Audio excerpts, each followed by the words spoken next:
Welcome to Imperial Interlude.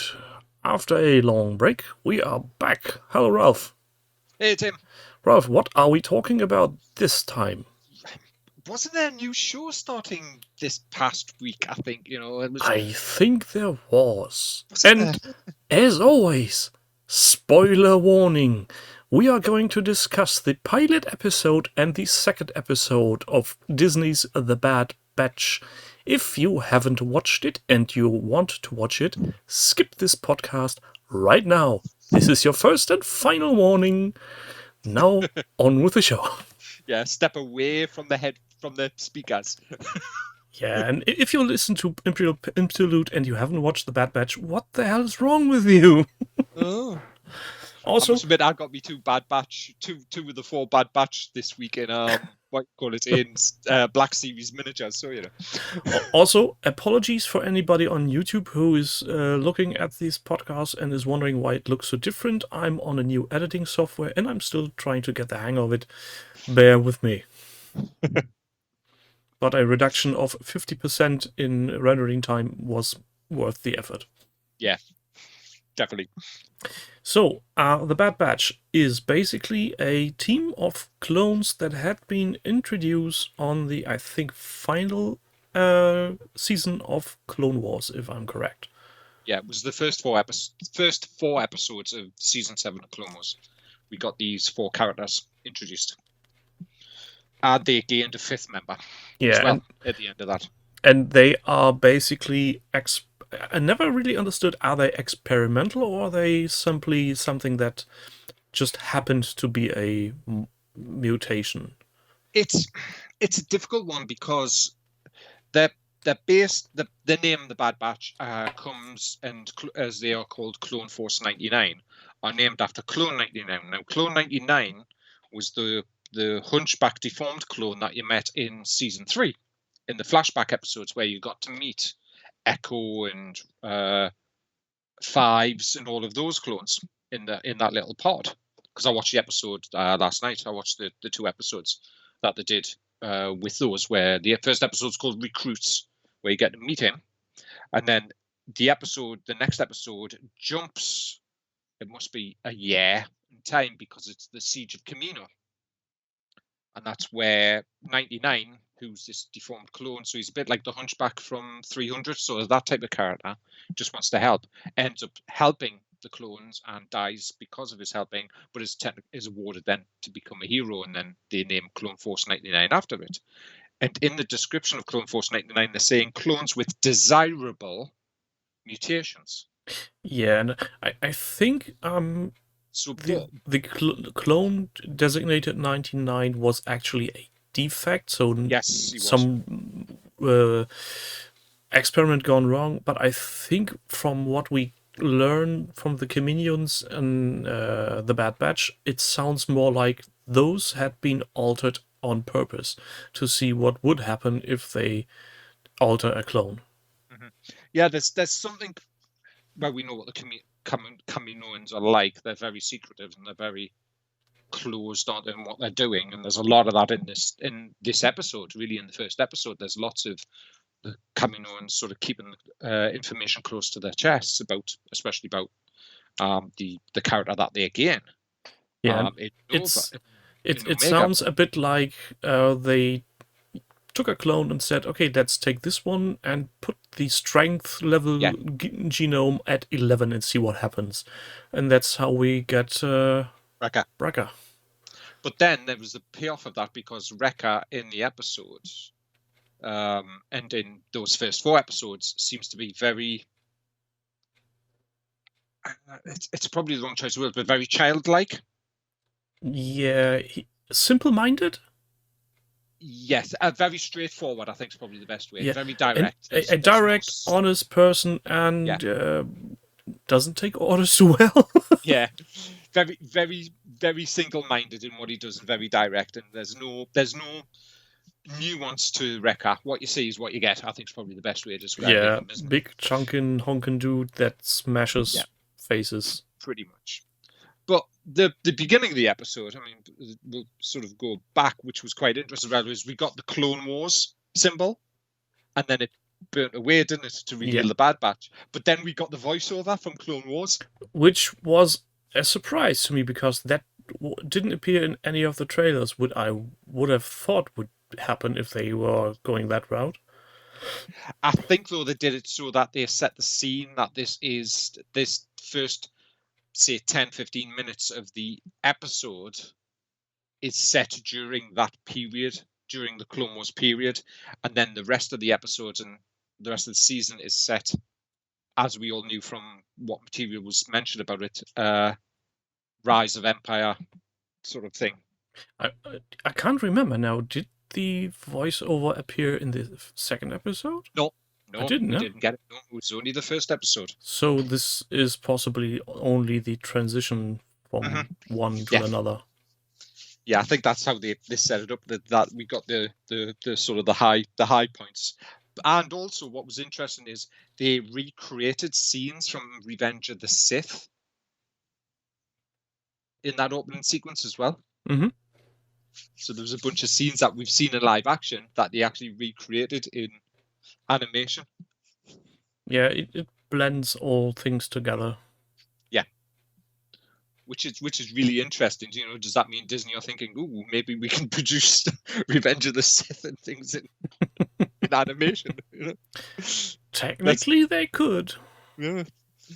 Let's milk that Star Wars money reel, though. Sorry. Don't go that way. No, I'm not going to go that way. I'm stepping away from that comment very quickly. But yeah, so we got the overview of what was happening, and then we got mentioned which planet we were on, which I can't remember the name of the planet. For the love. I don't think that's very important right it's now. Not really. But then we got the basically the Bad Batch introducing themselves, didn't they? With the I think it's I know it's probably not meant that, but it's a little Mandalorian throwback with the rolling boulder. Possibly. Though I think that's more a throwback to the original way they introduced themselves in Clone Wars. Because do you remember when they, quote unquote, landed? Is this when they go on them? Is this when they first land? Yeah, when they first appear in Clone Wars, the first landing is more or less a glorified crash landing. Yes, it is. And then Wrecker comes out going, "The cavalry has arrived." You know. Yeah, and I think it's something more along those lines to show, we're here and we're here to chew bubblegum and kick ass, and we're all out of bubblegum. But what was interesting was just before we see the Bad Batch engage with some droids, is they're there to be a sort of a backup, because the clones were defending this planet, were having issues, shall we say, on the back foot, and then the Jedi Master's Padawan turns up. Yeah, he turns up alone, and there's no one following him. Yeah, but it's actually the Padawan as well. I think that's a shall we say, a surprise character. Yeah, it definitely is. Even though I didn't notice it at that point, to be honest, I had to be told that after the fact. Which was, for people who are listening, it's the Padawan was Caleb Dune. And for anybody who's watched Star Wars Rebels, will know that that's actually Kanan Jarrus's real name. So the blind, or Kanan who becomes blind in Rebels, it's him as a Padawan. So we actually get to see him during that time with his master. And we have seen him before, briefly. We saw him, he didn't have a speaking part, but he was in the Siege of Mandalore episodes. When they're all standing around looking at a holotable, if I remember correctly, or it's when they take Maul away. It's one of them, and it's one of those scenes anyway, because there's some Mandalorians with him as well. Mm-hmm. So he's actually turned up as a Padawan before, but this is the first time we actually saw him with his master, sort of during the Clone Wars fighting, and then of course, after the Bad Batch turn up and do what they do, which is basically destroy all these droids, they all meet up together. There's a little bit of dialogue, and then they all basically, the Padawan rushes off.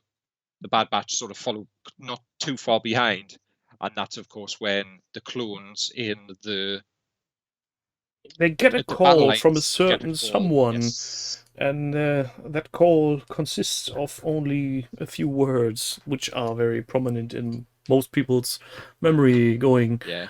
"Execute Order 66." And at that So point, I think we got starts to notice some weird behavior patterns in the clothes. yes, and in a Member of the Bad Batch as well. It's interesting because we all know that the clones, all the clones have the inhibitor chip, but it only seemed to fully affect one member of the Bad Batch. And not only fully, but only partially, because Yeah. he is very annoyed that his squad leader isn't taking the order seriously, or maybe not really doing what he's told to be doing, but he's not all against it yet. Yeah, not until later in sort of the episode type of thing. For people who, should we say which one it is, or should we leave it to when it's revealed sort of more? But I think that's probably worth saying, isn't it? It's Crosshair, it's Sniper, Yeah. because it's laying the foundation of what's going to happen later in sort of the episode, isn't it? Really? Yeah, and it's anybody who had listened to the last episode will know that you were right on your assumption at this point, because I think even if you weren't watching very much farther beyond than this scene where he starts to get annoyed, you get the feeling he is affected by this order, and there's potential for trouble. Oh, definitely potential in what that was shown. It was just interesting that that information was gleaned from the toy, and I had checked the toy, and it is on the back of the toy as well, which is interesting.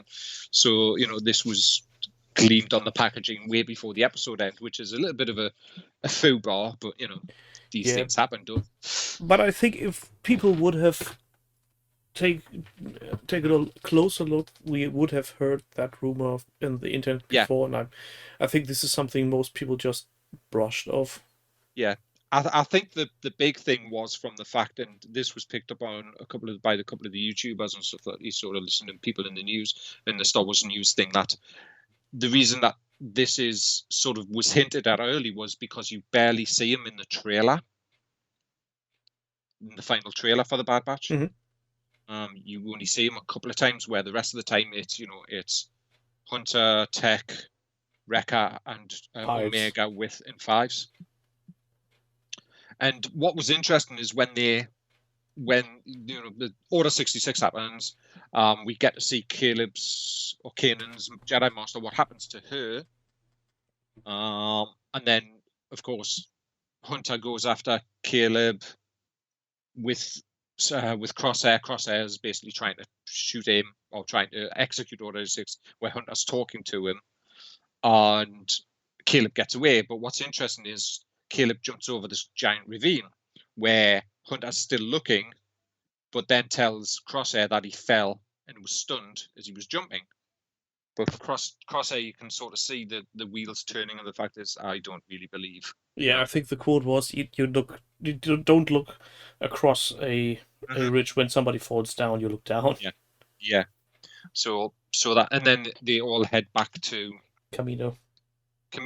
And then when they land, of course, at Camino, the clones are acting differently, I think would be the way to describe it. Yeah, not only they act different, but I think the first thing they notice is that there are special forces running around the place that hadn't been there before, and soon after they get to know that there's a certain gray uniformed dude running around asking questions. What was interesting as well is when they land and we find out it's the Coruscant Guard, it's the shock troop. They're called shock troopers. It's the Coruscant Guard, which is the same ones that hunted Ahsoka. Mm-hmm. So it's Hound. It's the unit that Hound was part of and stuff. That being led out under a sheet is a body, and then the hand drops, and we see a lightsaber fall. Now, it's not said which Jedi, but there's speculation it's either Shock T, who was in charge of the cloning facility, and she was in, Clone Wars. Or it's another one as well. It's a different Jedi. But it's definitely a Jedi that we see being sort of stretched out away the body under a sheet. And then, of course, we find out that the Empire has dispatched Tarkin because the Empire doesn't believe it needs clones anymore, which is an interesting piece of information. Yeah. I think we never got a real explanation why the Empire stopped using clones as cannon fodder. Mm-hmm. And I don't know if this is going to be a very good explanation if they simply go, yeah, no, if we can hire guys, these are cheaper than clones.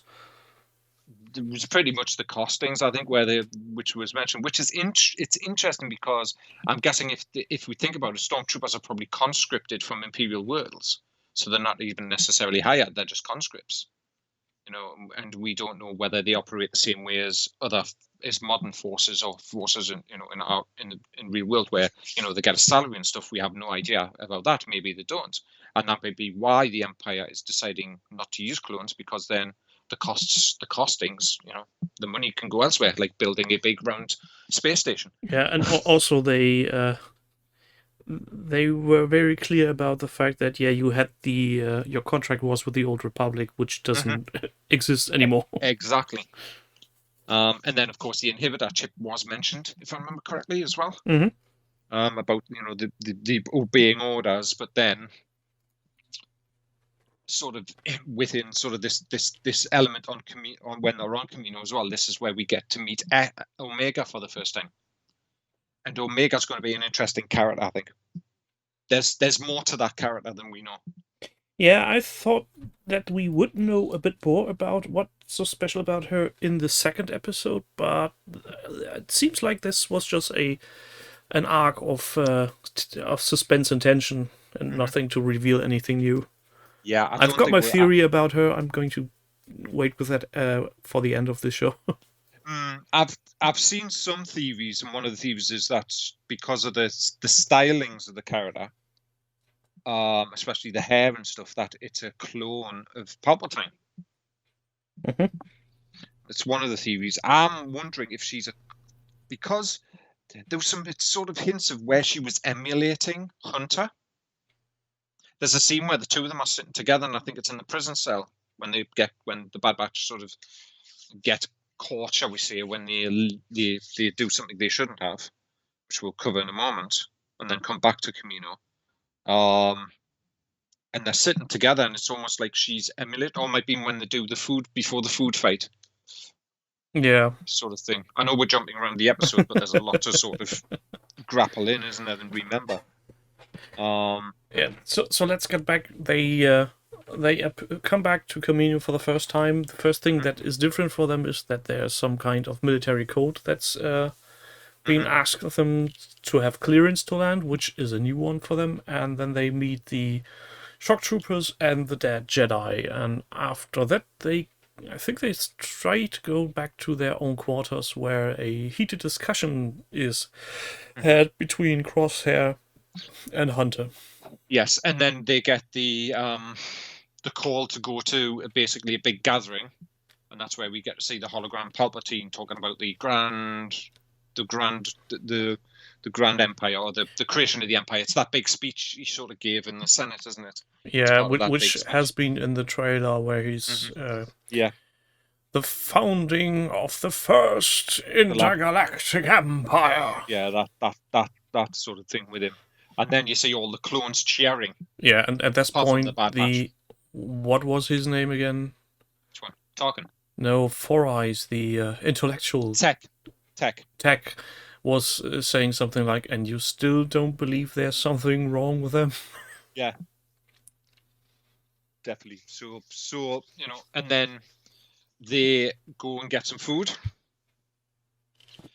Omega joins them, and a bunch of clones walk past, slagging off the Bad Batch. Yeah, and they felt like they were really aggressive.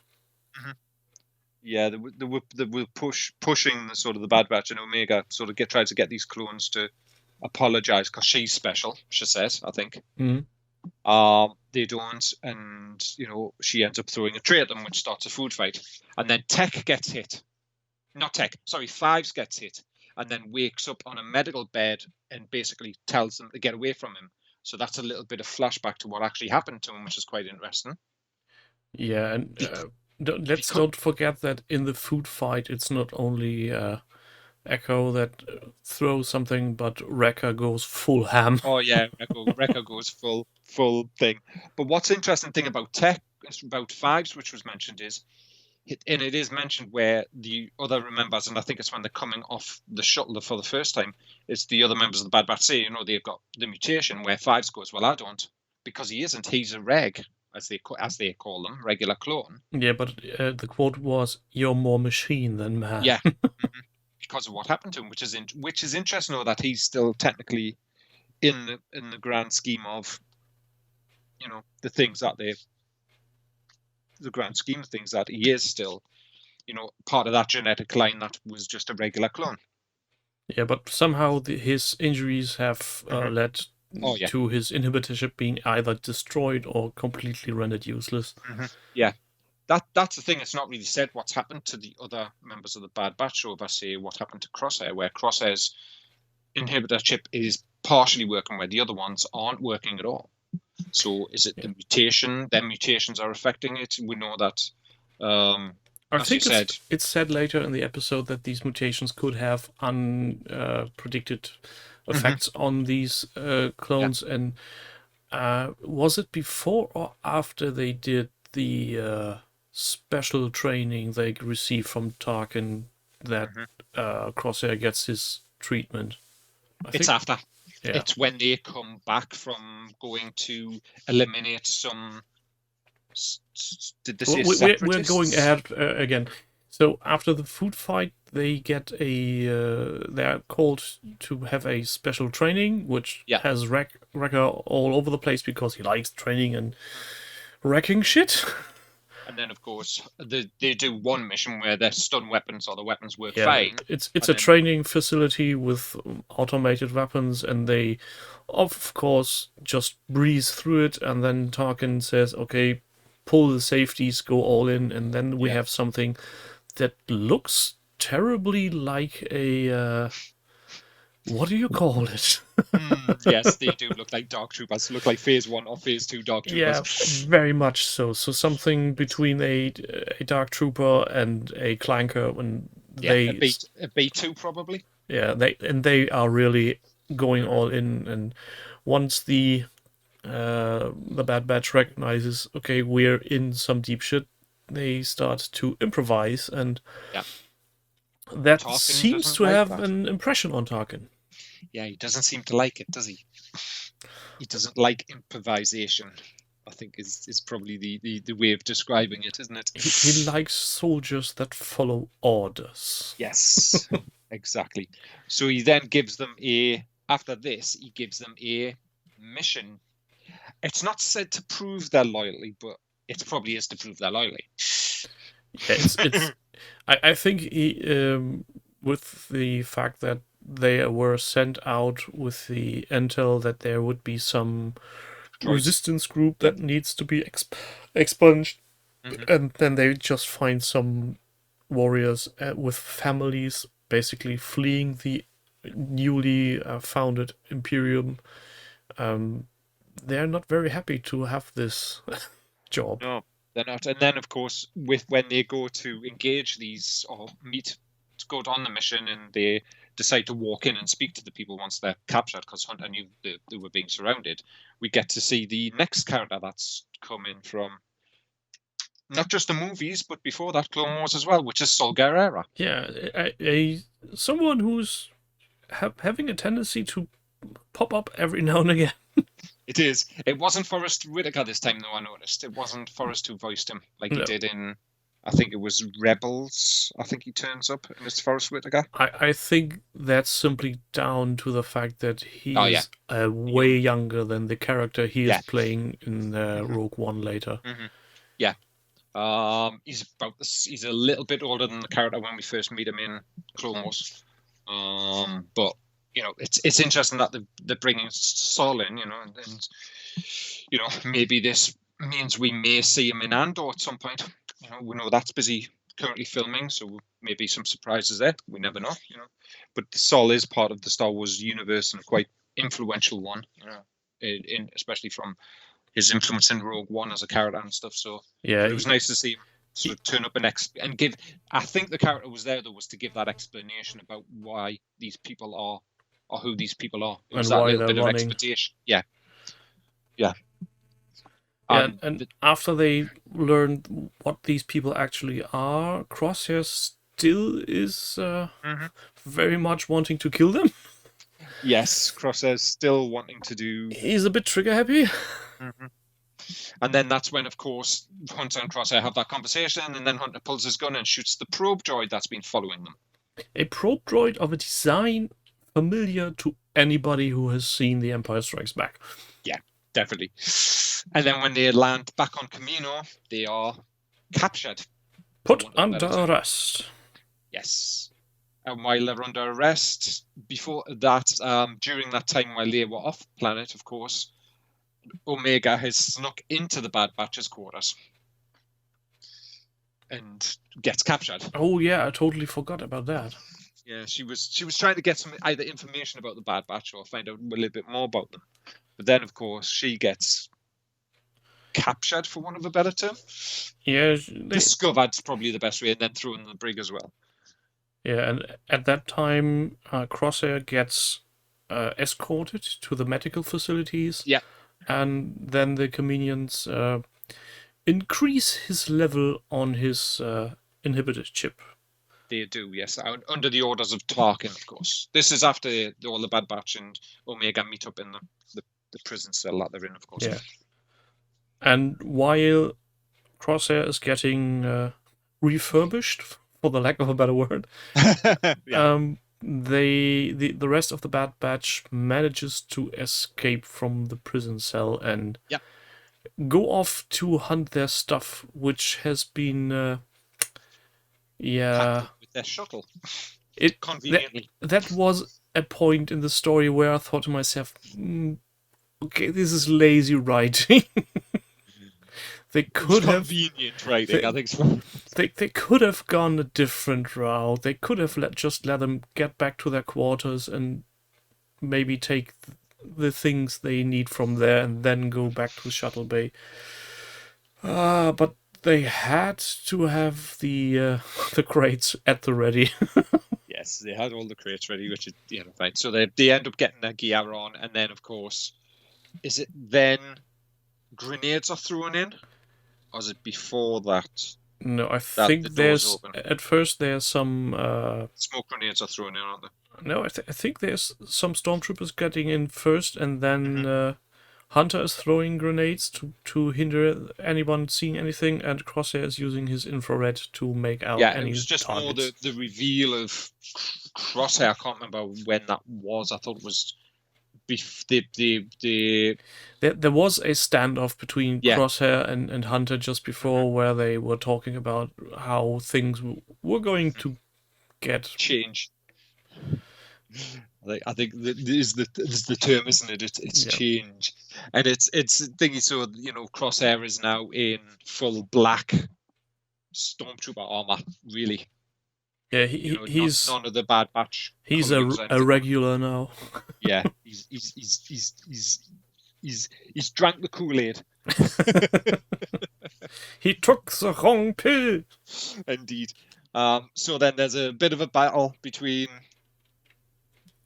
the Bad Batch and the standoff, but also during this time as well as we have Wrecker looking for his Lula, which is a plushie.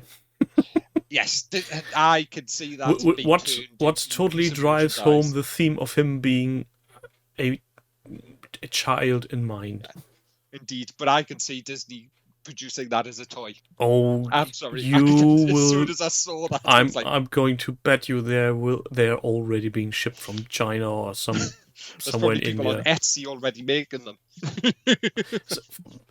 Especially since even the in-movie object doesn't look like something that was made of high quality. It looks like No. something hand sewn and crude in the making. Yeah. But he gets his Lula anyway. I think that's probably the best way of describing it. I think Omega goes and gets it. Yeah, she found it in his quarters and then takes it in. And at some point, Wrecker gets hurt and they try to Yes. get onto the ship. And at that point, Crosshair is aiming and we are seeing that he's going to kill someone. And then there's blaster fire coming from a direction we not have had expected, which was basically Omega having Shooting. taken up a blast and shooting like hell. Which is sort of leads into that. There's more to her than we think. Yeah, and later she reveals that was the first time she had a thing. Shot a gun. Shot a gun and ever tried to hit anything. Yeah. And also, I think we just missed a very vital part in what happened during the fighting. Which is the stormtroopers that got in. I'm referring to regular clone troopers now as stormtroopers because it's the Imperium. Yeah. They tried to open the doors for reinforcements. Oh yes. And somehow somebody overrides that from a central console, and we find that it's the Kaminian that had Omega as her quote-unquote pet assistant. Yeah. Yes, and then she goes to. I mean, the end of the episode. She was trying to. They were trying to the Imperium was trying to stop the shuttle from leaving by overriding the door, by closing the doors, and she was stopping them from doing that. And of course, we cut to them, doing the bits with the standoff in the hangar and the fight in the hangar and them leaving, and then Wrecker getting his Lula back. But then we cut to the Kaminoans. I can't remember the name of the doctor, but the other one is Lamassu, is the Prime Minister, I think, talking. And where they're basically, comes back to the Kaminoans sort of keeping their having an agenda of their own. Yeah, keeping their agenda to their own, that they won't tell the Empire everything, or they're not telling the Empire everything. They want to see the way the wind is blowing. I think is probably the best way of describing it. The lay of the land once the Empire's sort of fully established. So it's quite interesting that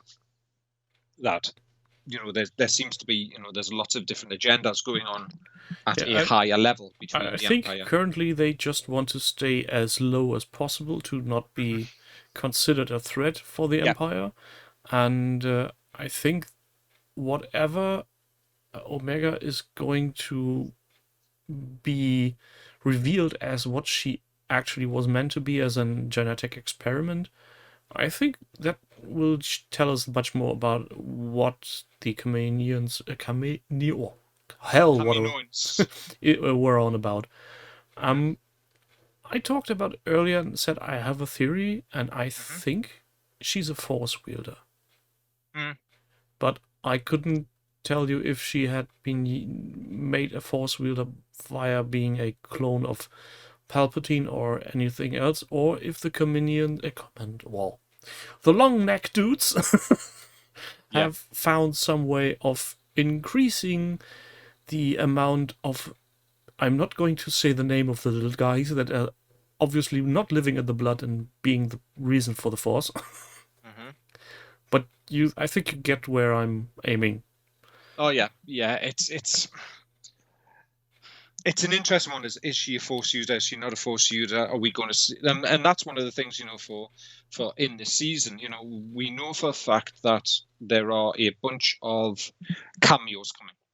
We know that they're bringing in some of the established characters. We know Rex is going to make an appearance because we've seen him in the trailer.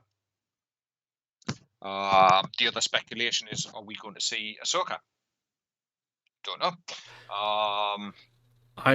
We know in episode 3, because there is a TV spot dropping, that Fennec Shan's going to be in that one in the next episode.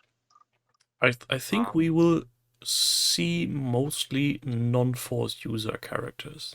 Yeah. Simply because of the fact that currently all Force users need to go into hiding and keep themselves from being shot at sight, basically. Yep. Right. Yeah, and then we get the sort of the end scene from the episode of Omega, who's never been in hyperspace, sitting in a chair, and you get and it's a really nice shot. Actually, it's a really, really sort of shot of her wide-eyed, and as the camera zooms in on her eyes as they enter Hyperspace. the hyperspace, it just looked really, Yeah, it's basically the way everybody would want to experience the first time hyperdrive. Yeah. But it's more the animation just seemed, it is basically the next tier up from season 7 of Clone Wars. I think it's probably the best thing. And then we cut into this Friday. We got episode 2, which was them heading to see a friend. Yeah, the friend that was teased at the end of the first episode, where I think the phrasing was, "We've got a friend on J19." Yeah. And it's not who people thought, because I saw a lot of speculation around who it might have been. I mean, a lot of people were thinking, is it Rex? Is it going to be Rex? But Rex is mentioned. Yeah, he has been on that planet, and I can't really remember where that clone appeared on the Clone Wars and what. Season 2, episode 10, called The Deserter. I've got it sitting here. Somebody made his homework. I didn't. I was checking, actually, because his name, his clone name, or his name, is very similar to one of the 5 members of that pod that Fives was part of. So I was just checking to see if it is the same character, but it's not, because I know that character died, but that means nothing in Clone Wars, does it? Because there was a bunch of 5 clones, which was Heavy, Echo, Fives, Droid Bait, and Cut Up on the Rishi Moon, which is that Rookies episode called Rookies, which is the one where basically the moon's a listening station in the first season, and this is where we first get to see droid commandos. It's the first time we get to see that sort of droid, and that they're basically guarding this listening post, and it's sort of on the way to what you call it, Camino.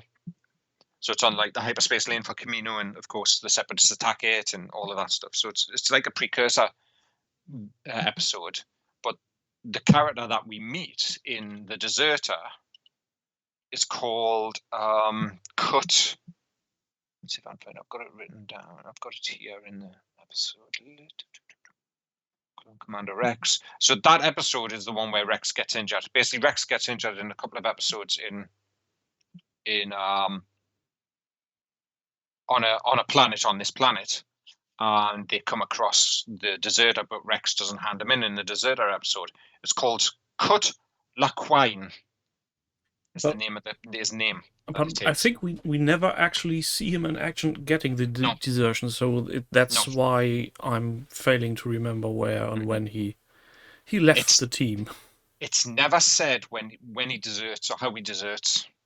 It's just he turns up in those sort of those sort of 2 episodes with Rex, and then the Desert and the episode before it, sort of thing. But then, of course, we find out in episode 2, which is called Cut and Run, I think is the episode's title, because the first episode was called Aftermath, where Rex has been there, has passed through. So we know this is probably and that was a day or 2. They said it was a day earlier Rex had been in. So this must be quite close to the end of Clone Wars then. If you think about it in sort of time of how close we are to what happened in season 7 of Clone Wars, and where Bad Batch is sort of intersecting in the timeline. But yeah, so they end up going onto this planet, and they meet Laquine, and we get introduced to his family again, his wife, who's a Twi'lek, and their 2 kids. Before that, of course, we have Omega, who's never left Camino, figuring out what dirt is. I think it's the best way of describing it, isn't it? Yeah, it's basically, she's a clone that lives on a water-covered world in a manufactured environment, how should she know what dirt, Exactly. soil, and plants are? Yeah. So she or even play as well, which was quite interesting. That when they go to LeQuine's house, of course, he set up a trap, which is a bunch of B1 battle droids popping up, not firing, of course, but then of course Wrecker has to kill something. Yeah, he's very quick in dismantling. I think 2 or 3. Yeah, 2 or 3 of them. But it's and then of course we get to meet LeQuine and his family, and then of course Omega meets them, but she's never played, so they take her outside to play, of course, while the adults are talking. Yeah, which I found very endearing when she gets thrown the ball the first time. It just passes her by, and you are supposed to catch it. Oh. It was what am I supposed to do? What was the line? I think wasn't it? What am I supposed to do with it? Catch it.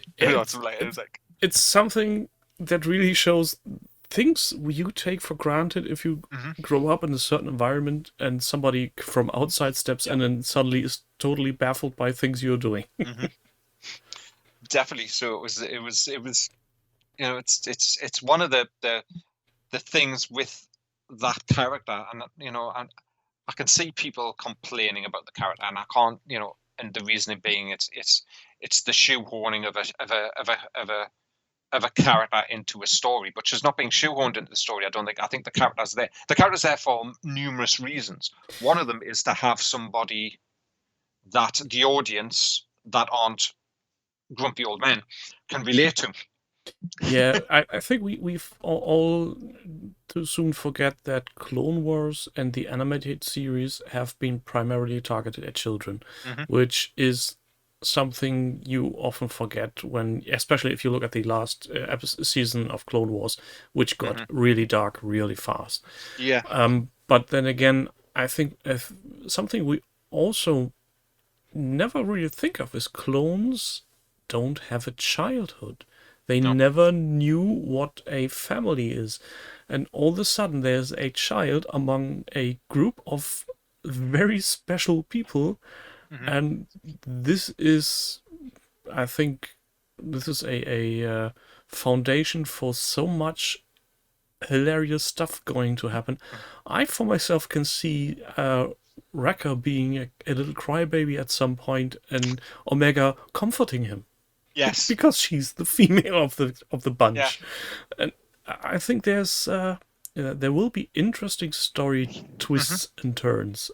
Yeah, there definitely will be, and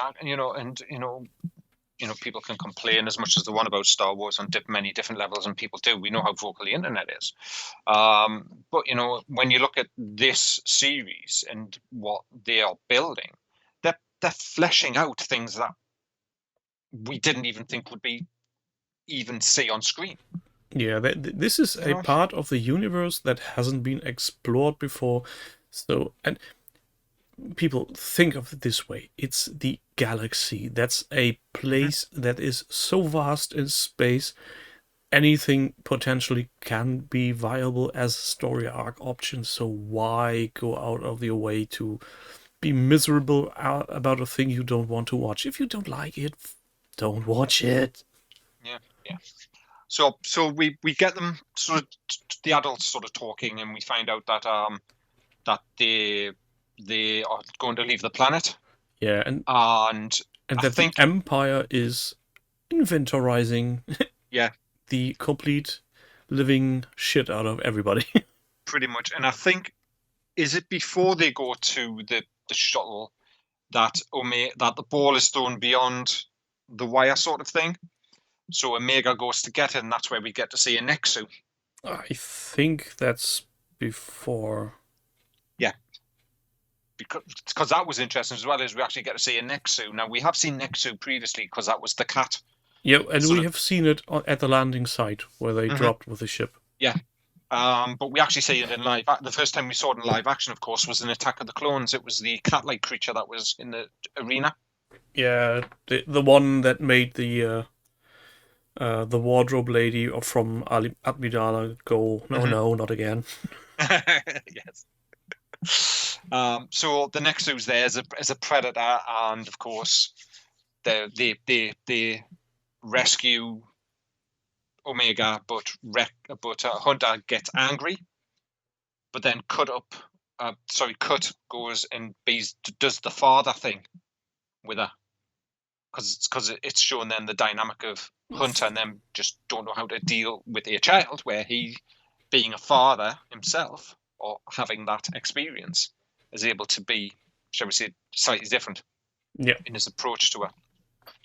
And then, of course, Hunter with Cut goes to the town, and that's where we find out that everything's being itemized, chips are being catalogued, and that the credits won't work without basically an ID pass or an ID code. Yeah, but what were they called? I can't remember now. Chain code? Chain code, that's Chain it. code. Which I'm pretty much sure somebody at the writing team was going about, we need to go Bitcoin or something in the... Mine was, I think somebody had that iPhone open and it was coming up with the chain code thing for your password in Apple. Yeah, something along those lines probably would have inspired a weird wording like that. Even if unintentionally. Mm-hmm.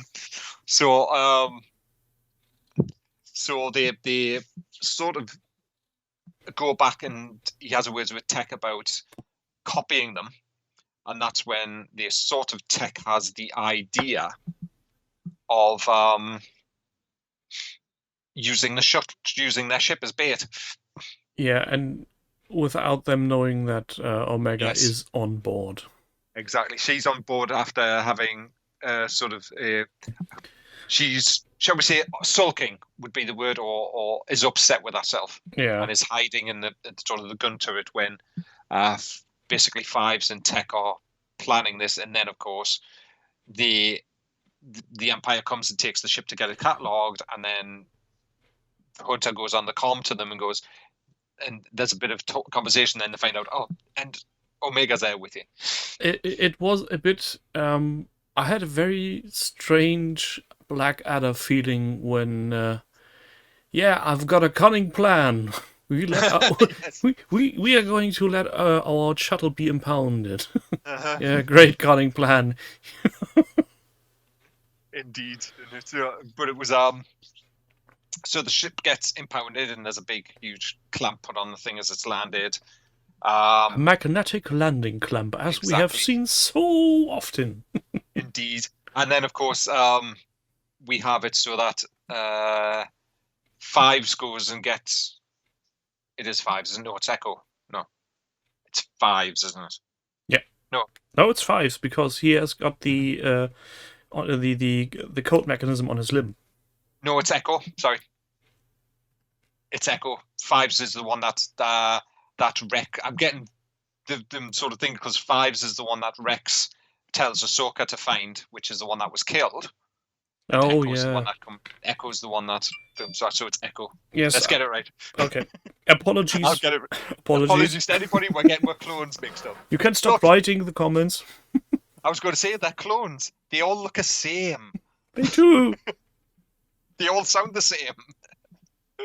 Thanks to D. Bradley Baker. But so Echo goes and gets the chain code, and it's all, and Tech basically copies them. They give them to Omega, who sneaks out but gets stopped by a droid. Hold on.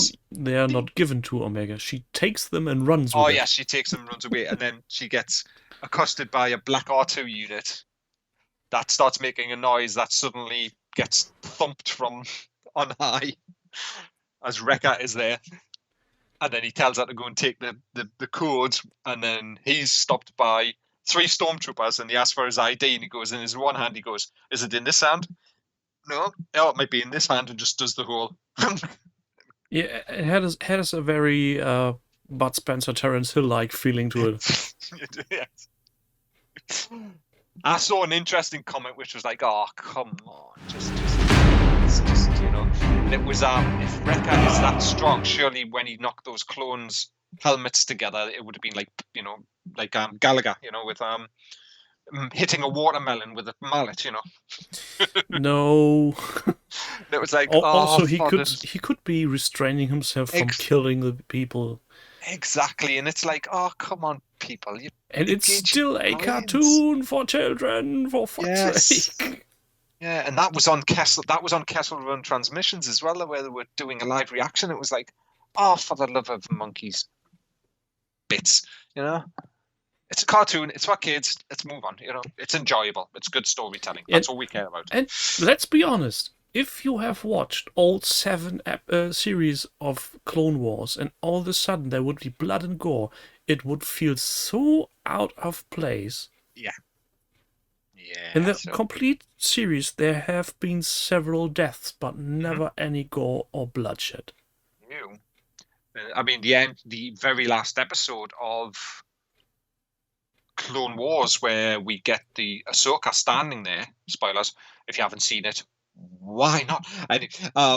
Standing in front where they've buried all the clones, and those were clones that we actually, saw them having conversations with. It's a really powerful scene.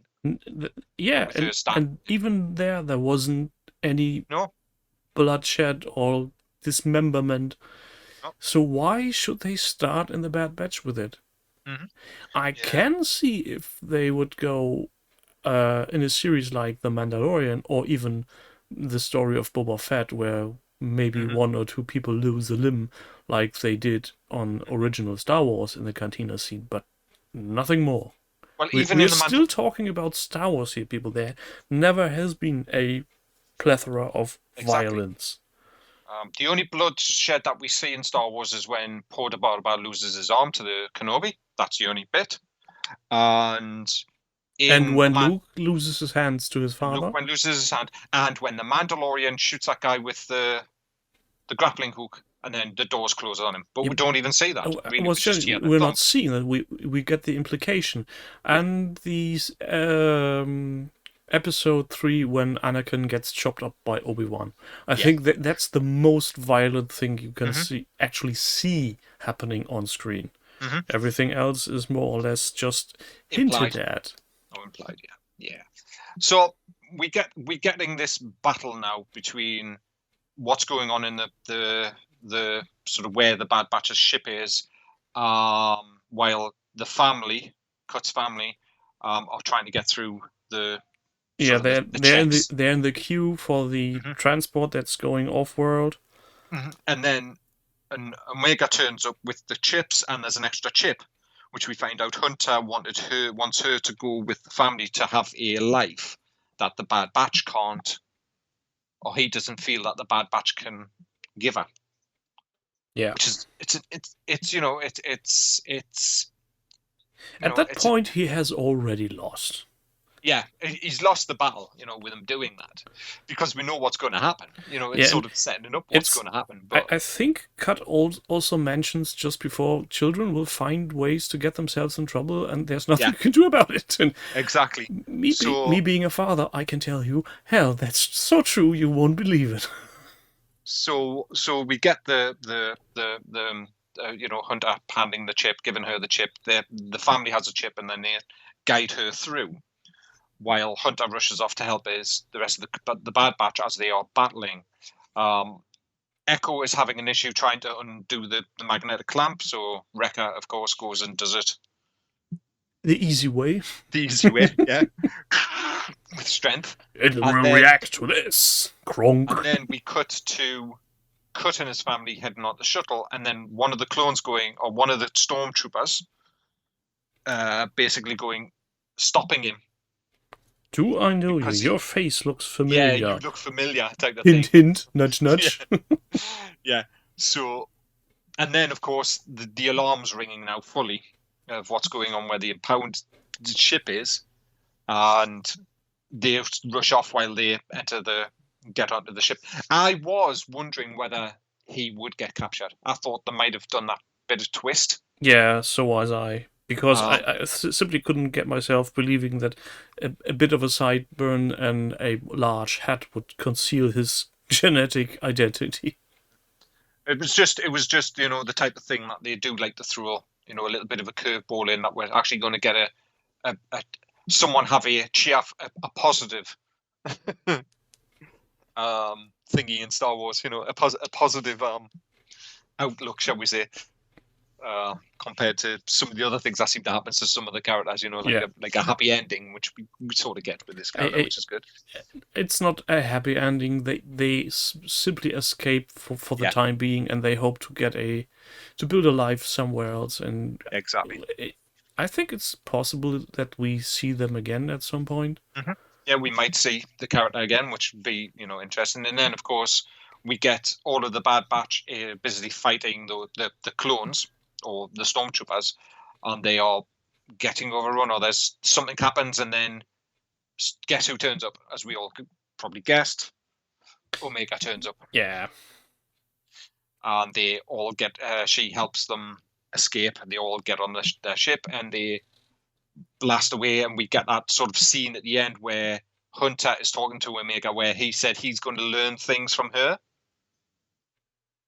and she's, it was basically almost like, I'm going to teach, you're going to learn from us, and we're going to learn from you type of conversation, wasn't it? We're going to teach you how to fight, and you're going to show us how to be more human. I think that's the gesture that was made, more or less. Yeah, I'm going to learn how to be a father figure of sorts, and you're going to learn how to be a member of the clone army. How to pull your weight. Yeah. And then that's basically the episode ending. And then like I said, I have seen on YouTube and stuff that there's been some, we don't get them for some strange reason, but there's one of the YouTube channels that sort of pops up occasionally on my feeds, which is Star Wars Coffee, I think it is. And he's been dropping the TV spots. So the TV spot for episode 3 dropped, which is where we get to see in episode 3 that we know Fennec Shan is going to appear. Well, for my part, I'm pretty happy that we don't get these spots, because that saves us a lot from spoilers. Yeah, definitely. And I'm pretty sure somewhere around the middle of next week there will be several YouTube instances pushing that thing, or maybe even the official Star Wars channel. I've not seen them actually on StarWars.com, and I noticed the other thing, and I know something we didn't, we really haven't mentioned, which was, where, yes, I'm slagging off YouTubers and Star Wars fans that seem to have channels and stuff, and fine, I don't care, and there was a lot of the YouTubers and stuff complaining about there wasn't a lot done on May the 4th. And it was like, well, what do you expect? I was just going to say the same. What would you think would have been done? I'm guessing if we wouldn't be in the current state of pandemic that we are, we might have seen something at Disney World going on. But since that's more or less an unlikely venture, and let's face it, we've got over an hour-long intro to a new series, and I know they did a fuck ton of sales on Star Wars related computer games. So if you had any game missing in your library, you could have easily picked them up for peanuts. I'm guessing people are just being spoiled at this point. It was more the fact that people were hoping that we'll get something from Boba Fett. Well, it's only just now finished filming. Yeah, and also, why should they steal their own thunder when they are releasing a new episode? If there had been let's say, another trailer after the Bad Batch for anything else new, that would have been fine. But even then, I can't see it, because the fact is, we know Kenobi is coming next year. We know this year we're getting Fett, and we're getting Star Wars Visions, which is the other animated thing that they're doing. Yeah, and we're getting the Mandalorian season 2. Season 3 at the back end. So early next year, we're getting Mando season 3, Kenobi, and we know we're getting Andor as well next year. And at some point in the future, there will be a movie. I can't think why you would want so much else. There's so much things you can already dip your toes in. I think people were thinking, because Disney's marketing and PR has been really bad this past year because of issues, the way they've handled certain things, that they would try and build upon it. But they build on it. We got the Bad Batch, which I enjoyed, and what did you overall think of it? It was really enjoyable. I thought it was a really good, solid introduction to 5 characters, because we'll count Crosshair in there. Yeah. That But we before only we go covered on in 4 and episodes. judging the overall quality, I still think that Crosshair will play more than just the adversary role Oh in yeah. this series. For some reason, I can't bring myself to believe that he's going to be only the villain, and that the connection he had with the team prior to his re-education wouldn't affect him in some way. I'm going out on a limb here and say at some point in the future there might be some kind of critical standoff, and he will either sacrifice himself or disobey an order. Something along those lines. It would be lazy writing if he just turns to the bad guy now. For I my don't think he's going to understanding. be the bad guy. I can't see it. I think there's going to be. I think Crosshair is going to be the interesting character because he's going to be our way in with looking at what the Empire's doing from that point of view. I think Yeah. he's going to be the Empire character point of view. And where the Bad remember Batch- how he fought with himself when he uttered the phrases "good soldiers follow Yeah. orders." You could literally hear how he's fighting this thing in his head, and Yeah. I don't think that this fight is over simply because he got some bolts pulled through his head. No, I can't see it happening, and I think that's the interesting one. You've got Omega, which is going to be an interesting character with the Bad Batch, and the Bad Batch are going to be quite interesting in their dynamic with her. But I think on the opposite side, you're going to have this really interesting dynamic with Crosshair and what he's going through.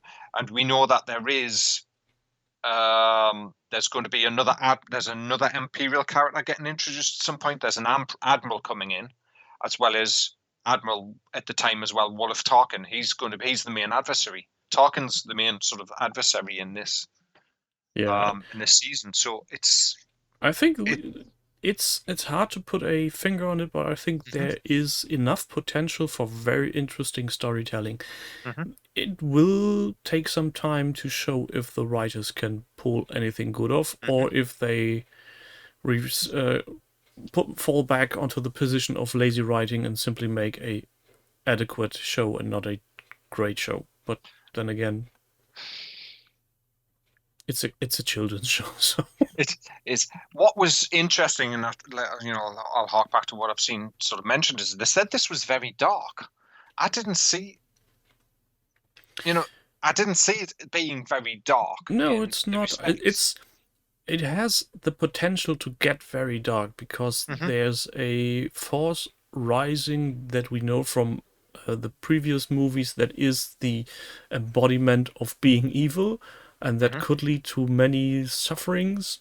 But at the same time, we are following a bunch of guys that are actually trying to do the right thing and to bring hope to the galaxy, even involuntarily. And even if they just go on and be mercenaries of sorts, I think they will not be the scummy bounty hunters like Bosk or Forloom or anything, but more like the likable scoundrels. Yeah, they'll be the guys with the heart of gold, shall we say, the scoundrels with the heart of gold, trying to do more along the right lines thing. of Han Solo and Lando Calrissian in their early years. Yeah, sort of that type of scoundrel, or keeping themselves hidden. Tough and hard on the outside, but actually soft as a marshmallow. Does this mean, and he has one, I mean, overall, loved it, but he has one for a possible character appearance. Cad Bane. Possible. Because if the Bad Batch have a bounty on their head, we may see Cad Bane. Well, we might see a whole lot of bounty hunters, maybe even Boba Fett.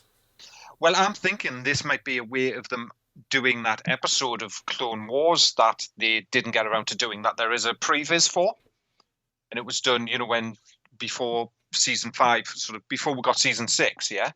David worked out a bunch of episodes, and one of the episodes was basically a Fett episode where he engages with Cad Bane. And it was the death of Cad Bane at the hands of Fett. Well, possible, but maybe sounds from what you're just scripting a bit shoehorned in, personally. But then again, we never know how these writers actually get things together. True. And it's safe to say they never cease to amaze us at some point of any episode. Let's just end this episode on our general view of these first 2 episodes. What was your impression? How would you grade it was these? nice.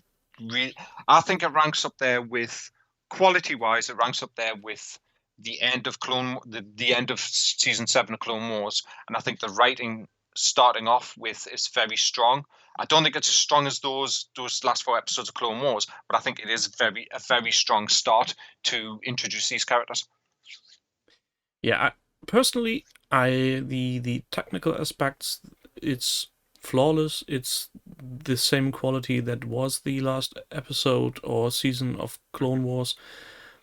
Story-wise, the start was good.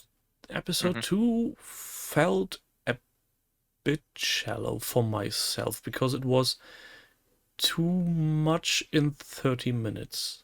I think if they would have stretched that on 2 episodes with being a little more careful in how do we get off planet, how do we get codes, where will the impounded ship go, etc. It would have felt a bit more natural. This felt a bit like a 45 minutes squished into 30 minutes. But that's just personal opinion. A little bit of we talked about this with The Mandalorian, didn't we? Where we seem to have filler episodes, which weren't really filler episodes, but that's what they were there. They were there to help progress the story a little bit, not have a huge, great big leap. Yeah, some sorts of stepping stone of getting to the next level, and I think that basically using a clone that has a family and knows how to be a dad was simply a device to get the team to acknowledge, yeah, you're clones, but you can be dads. And you can be more than the sum of your programming, shall we say. And now they are 4 male, genetically enhanced super troopers caring for one unknown quantity of genetic defects. Exactly. But it was definitely a solid start. Yeah, it was enjoyable, and I definitely would have no problem in watching it again because it's nice. It's nothing groundbreaking, but to be fair, nobody expected the Bad Batch to be something groundbreaking simply because of A, the age rating, and B, it's an animated series aimed for kids. You're not expecting world-changing views on this. Exactly. It's there to sell Black Series toys, as I speak of.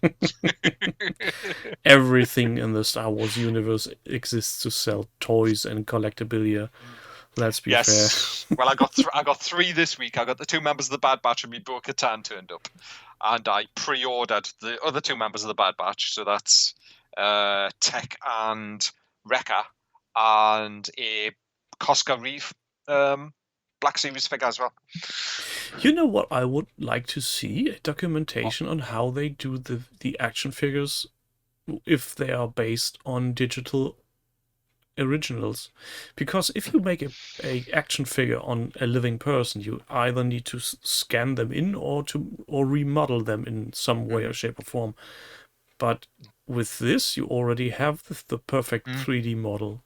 You merely need to export it into a format that can be read by the manufacturer's machines and then print it. Definitely. Well, the Bo-Katan is basically a mini Katie Sackhoff. The quality is really good on it. So I'm assuming that's probably a 3D scan, because I'm wondering if they would have had to take some 3D scans anyway for some of the scenes. Maybe. Yeah, and if I look at my Disney Infinity miniatures that are sitting on the shelves behind me. Yep. Those are 1-to-1 extract filed from the Clone Wars. Yeah. So they're really good. I mean, they're definitely I do like the Black Series figures. I've got 2, 3, and 2 of the 3 and sort of 3/4 ones as well, which are Legends. I've got 2 Legends Black Series, and I've had them for ages. I've got a Darth Malgus and a Starkiller. So Malgus is the Sith Lord from the Old Republic, not Knights of the Old Republic, but the MMO Old Republic. Mhm. And Starkiller, of course, was Sam Witwer's character in Force Unleashed and Force Unleashed 2. Yeah. Really nice. Anyway. Those were times when Yes, video those were games times. were decent. There's a new one supposedly coming, There's always a new one on the horizon somewhere. This is different, though. This is because Electronic Arts no longer have the exclusivity. Mhm. This was announced a while ago that Ubisoft are working on an open world Star Wars game. Yeah, Ubisoft, so there will be towers to climb. Yeah, that's what I thought. Assassin's Creed and Star Wars. But the rumbling is it might have been or might be a Mandalorian game. I've been following the video game industry for the last 35 years, Yeah. and the last 20 years have shown don't trust them. Don't trust with any nothing. rumors. Even the biggest idea can turn up to be the biggest shit show you've ever seen. So unless I'm having my hands on something, I will not make judgment. No, not until I see some footage. The last video game on the Star Wars universe that got me excited was 1313, and that thing just had been shelved for whatever reason. Yeah, that was annoying, the 1313 stuff, because it did look absolutely, really, really nice. They did a good job with the last one, by the way, the Fallen Order. It's I heard about that. I played the demo, I think, but it never really caught me for some reason. And also, I had fun with playing Squadrons. I didn't get to Squadrons.